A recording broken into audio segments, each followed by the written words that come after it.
What's going on, closers and sales warriors? Dominic Caminata here in another beautiful Warrior Wisdom Walk.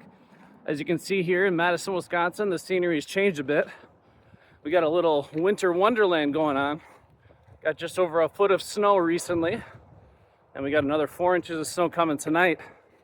So it's really nice this time of year to have a nice blanket of snow. Really gets you in the holiday spirit. And my kids always like having a nice white Christmas. I want to talk about a topic that's very, very important in sales. And this is a topic that we visited all the time when I was coaching my sales team. And really the subject of today's Warrior Wisdom Walk is buttoning up your sales. How to do a masterful button up. You know, one thing I used to preach, and I preach all the time today, is closing the sale is not punching it in for the touchdown. Closing the sale is not the finish line. Closing the sale at best is getting it to the goal line, and truly punching it in for the score is doing a masterful button up, tying up any and all loose ends. Because how much money do you make on a cancellation? It's mind-blowing to me sometimes when I'm working with organizations. There'll be entire companies that are just having an epidemic of cancellations. And of course, there's a lot of reasons why sales cancel. But I'll see cancellation rates as high as 20, 25%, sometimes 30%. Certainly with individual salespeople, that's common. And I want to talk about, some of the causes of cancellation. And then what are some of the things you can do to prevent cancellations altogether? Now, one thing that I talk about that confuses people is having zero cancellations is actually not a very good thing. So if you have no cancellations and you're thinking that's good, sometimes that's actually not good. Because if you have zero cancellations, that means a lot of times you're just kind of waiting around for the laydown, and you're not closing those people that otherwise, wouldn't be closed by an amateur. So it's really important that obviously we're assertive in the close, because if you're really good at the art of the in-home sale and influencing people, occasionally you will truly be able to influence people to buy your product when they probably shouldn't be buying your product.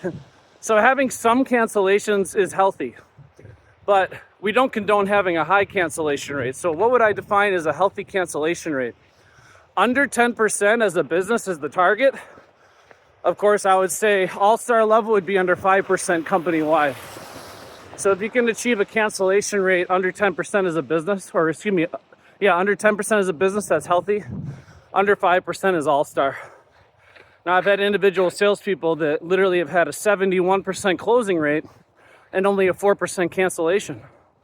That's because not only are they closing everybody and influencing people, but they do such a great job building trust, building value, building such a relationship, those people wouldn't dare cancel on their friend or their family, right? So let's talk about, what's the number one cause of a cancellation? I like to summarize it. If the homeowner feels that the value of the investment does not exceed the price to own, they're going to cancel. So my goal as a salesperson is first and foremost to invest the time with my prospects, build such tremendous value, do such a masterful presentation that the value of the investment far exceeds the price to own. So even when they wake up the next day and they're questioning their decision, they can look back into the entire value proposition and realize that they actually made a wise investment. So now, this is why there's a lot of people that will tell you, and I tend to agree, that cancellation more often than not stems from a malfunction of the sales process. So the first thing to prevent cancellations is make sure you invest the appropriate amount of time in a home. And I did an entire Warrior Wisdom Walk titled Slow the F Down, addressing this topic very strongly. But yeah, investing that time, building tremendous value, building trust, building a relationship, that's the number one prerequisite to retaining your sales, okay? As long as the value is there, you're gonna have a much easier time retaining your business. Now, assuming I've done all that, after I close the sale, there's actually a couple strategies I can put to work for me to help retain the maximum amount of my sales. And that's what we're gonna talk about today on this Warrior Wisdom Walk. And if you see me breathing harder than normal, it's cold, it's like 20 degrees out. So I'm breathing in that cold air. And I'm out here literally trudging through snow right now. It's a little more challenging, but this is what I love about it. I'm continuing to challenge myself even though winter is in full effect. So let's talk about the steps to buttoning up a sale. So the first thing after I close the sale is to make sure that I am really dialed in on explaining the scope of the work clearly and comprehensively.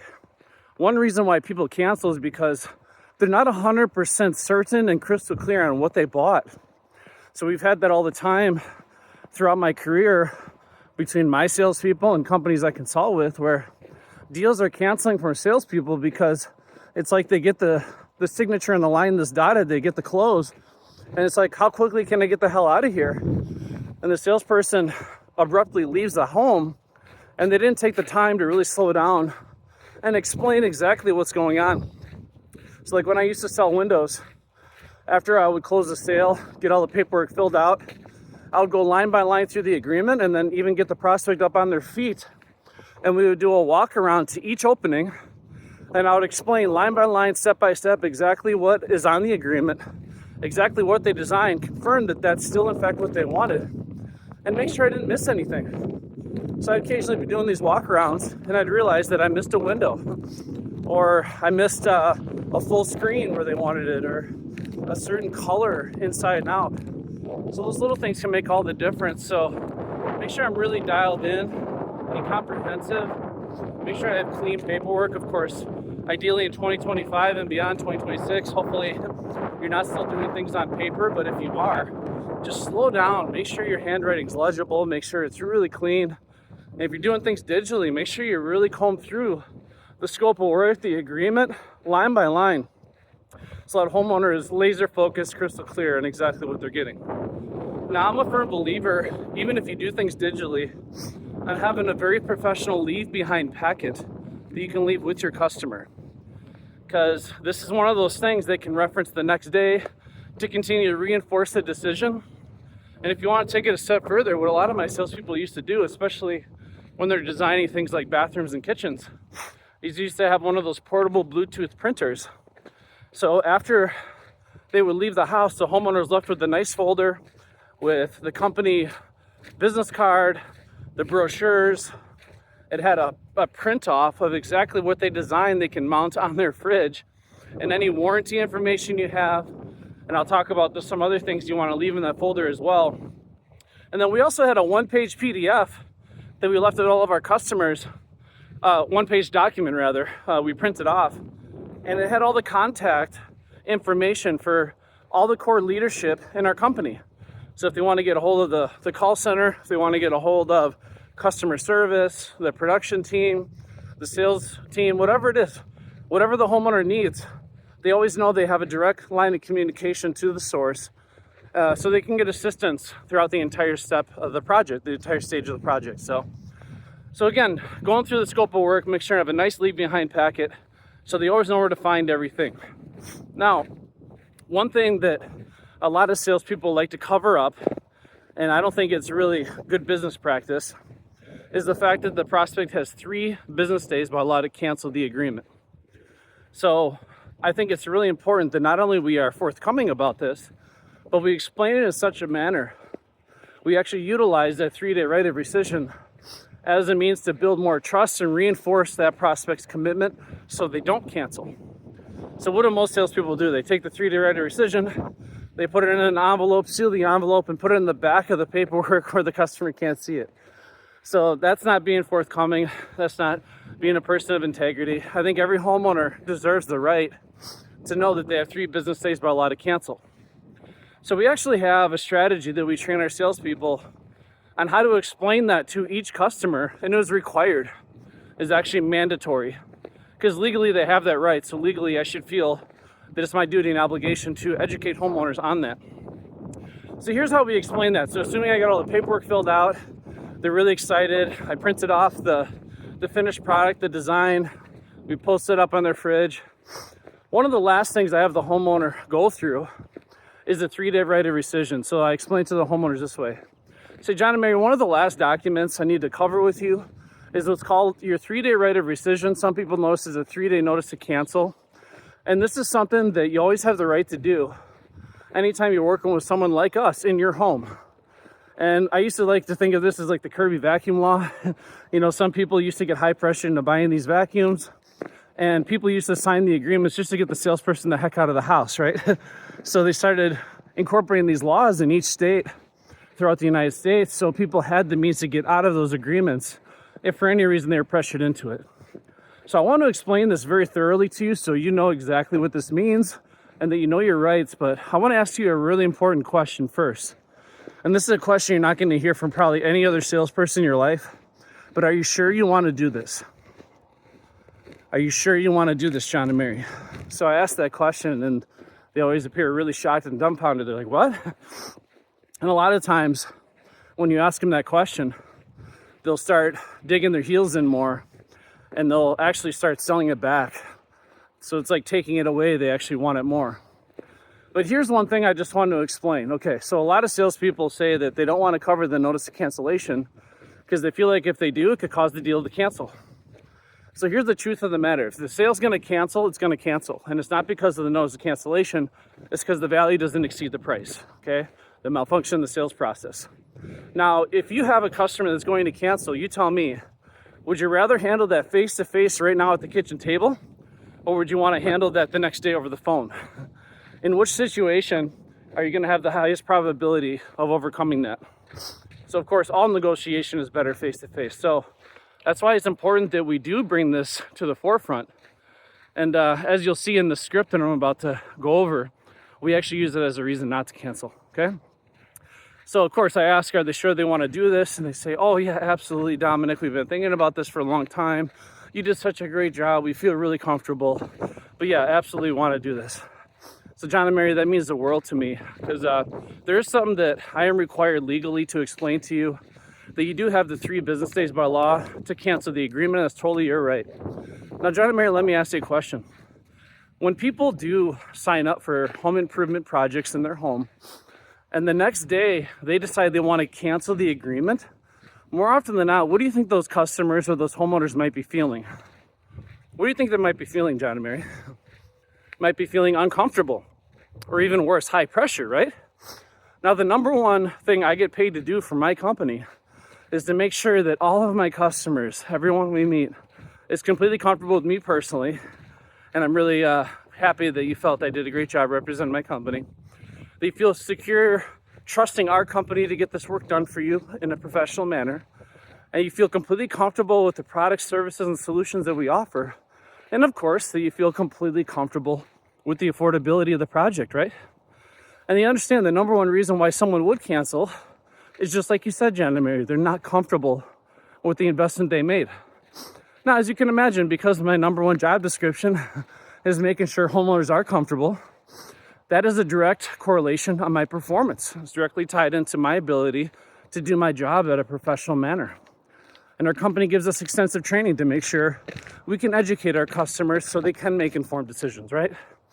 So as a result of that, our company actually has a very strict policy because the owners really want to make sure they have the right reputation in the industry.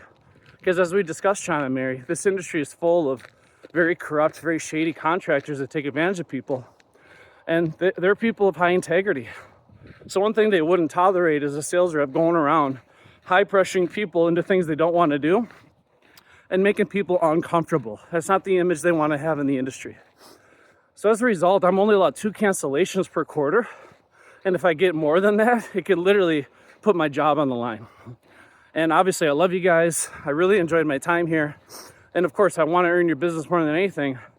But obviously, if you were me, you probably wouldn't want to risk your job over one order, right? And then I would even have a picture of my wife and kids on my phone. I would show them. So here's my wife and kids, John and Mary. I just want to let you know I'm the only breadwinner at home. And my family means the world to me. And obviously, I wouldn't want to risk everything from my wife and my family over one order. So with that in mind, John and Mary, I just have a couple of questions I want to ask you. And I want you to be completely honest when you answer these questions because it's the most important questions of all. So question number 1, do you still feel that our company, Grosso University, is the company you want delivering on this project, installing your windows, installing your kitchen?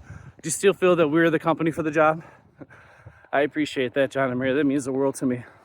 And do you still feel like the product, service, or solution that we presented here is the system that you want to solve your problems once and for all? You still love the product? Okay, John and Mary, did give it a 10 out of 10. You still feel it's a 10 out of 10? Excellent. And lastly, and probably most importantly, are you both completely comfortable with the total and the monthly investment we're making to get this project done? Are you completely comfortable with the affordability of the project? And then they say yes. And I say, I am so happy to hear that. So one last question. Do I have your word you're not going to cancel? And I look them right in the eye and I say, do I have your word you're not going to cancel? Now, that matters to people. When someone gives you their word, that still means something. I know it kind of seems old-fashioned, but when they say, yes, I give you my word, shake both of their hands and thank them sincerely. Say, John and Mary, the fact that you put your faith in us to solve this problem for you means the world to me. And I want to congratulate you once again. And you're going to absolutely love this project and get used to seeing this face, because I'm going to stop by, after the project's done, make sure we exceeded your expectations in every form of the fashion. And, ongoing as time goes on, if I'm ever in the area, hopefully I still have an open invitation to stop by and visit. So, reinforcing that, but I'm using the notice of cancellation as a reason not to cancel the agreement. Now, of course, I always want to leave on a positive note. Now, the big thing I want to emphasize in this video here is after you close the sale, invest some time with the prospects. One of the big problems I see is salespeople close the sale and then immediately sprint out of the house and squeal their tires to go to their next meeting or to go home, whatever it is. And the homeowners feel like they just got used and abused, taken advantage of. So slow down, invest some time. Now, after I explain all this, I got all the paperwork put away, all the paperwork talk is done. One thing you want to do before leaving any house is get the prospects to sell the job back. So John and Mary, again, I'm so excited. I can't wait to see this when it's done. And of course, I'm always trying to get better at what I do for a living. We're always trying to improve year after year. And one thing that really helps is to get feedback from homeowners just like you on what exactly it is that makes them feel comfortable working with us. So John and Mary, let me ask you, what are the top reasons you did feel comfortable moving forward on the project? So ask them this question. Now, the dullest pencil's been the sharpest memory, right? Think on paper, write it down. If you don't write it down, it never happened. So when they're telling you all the reasons that they felt comfortable moving forward, write it down, ideally on their folder or something that's clearly visible to them after you leave. So if they wake up the next morning and they're asking themselves, why did we do this? They're reminded of all the bullet point reasons why they did it right on their paperwork. So they'll say, usually stuff about you first. They'll say, well, you just did such a great job. We're really impressed. You're really professional. And say, John and Mary, I love all of that. Thank you so much. Is there anything I could have done to improve? So ask them that question, give some honest feedback. And then ask them about the company. What was it about our company that really stood out to you in terms of how we work and how we take care of our people? So get them to learn more about your company. Was there anything that we brought to the surface that you never thought of that you realized was really important? Is there anything we talked about that you didn't consider before we got here? Because again, people make new decisions based on new information. So was there anything that they didn't know that I educated them on that they appreciated? And then of course, the overall product, service, and solution we designed for them. How do they feel about that? What stood out to them? What surprised them? What do they love the most? So write it all down. Now, if you want to take this a step further, what some of my top closers used to do is when they're at this stage of the sales encounter and the prospect's selling the job back, they would actually get that on video. They would get their cell phone out and have the prospect do a 1-minute testimonial video, basically selling on camera all the reasons why they felt secure moving forward on the project. And I had salespeople that were getting dozens of these, several salespeople. Holy cow, we got some deer. Oh dear, warrior wisdom walk. Got deer running around. I don't know what's going on here. Almost got ran over by a deer. That's when you know this is not scripted. Oh man, beautiful animals. So they're selling back all the reasons, right? And writing it down on paper, but they're doing it on video. And that's really powerful because what I was able to do is take all these videos of people selling the job back, and we were able to put that into a compilation of all these homeowners selling why they felt comfortable moving forward. And my salespeople would play that video while they were working up the price. So think of that. The prospects are watching all these homeowners just like them explaining why they felt comfortable moving forward with our company right before they're about to make that big decision. So that increases their wants and desire, that lowers their fear, because people are more inclined to do what other people are doing. That social proof is everything. So really, really powerful stuff. But get the homeowner, sell the job back, write those things down. It's really, really important, and make sure it's visible to them after the sales encounter.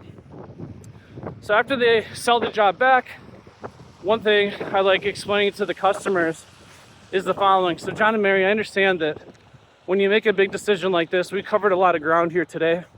Occasionally when you go to bed at night and you're dreaming about this and you're thinking about this, you wake up in the morning, sometimes a question pops up that didn't come up when we were here today. And I want to make sure I'm available to you promptly and efficiently to answer those questions. So as a courtesy to both of you, what I like doing for all my customers, I found it to be very beneficial, is to give them a next day follow-up phone call. And usually I make these calls between 8 and 9 in the morning before I start my day. So if it's okay with you, do I have your permission to call you tomorrow morning between 8 and 9? Would that work for you, or is there another time that would work better for you to make this call? So I want to schedule this, and I want to get this going, because sometimes it does happen where a prospect simply has a question they need answered. And if they wake up the next morning with an important question and they can't get it answered, that can cause a sale to cancel. Okay? So very, very important. So set up that next day follow-up phone call. And there's one last thing that I like doing with all my customers, and this is important. So all you sales warriors watching this, have you ever closed a sale and the next day they talk to a friend, family member, a neighbor, and the neighbor squashed the entire operation? Okay?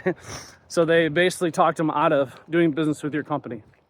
So I want to tackle that proactive, because part of this button up is tying up any loose ends, making sure I button that thing up iron tight, and that's a loose end that can cause a sale to cancel. So I want to address it proactively. So John and Mary, before I leave, there's one last thing I just want to cover with you.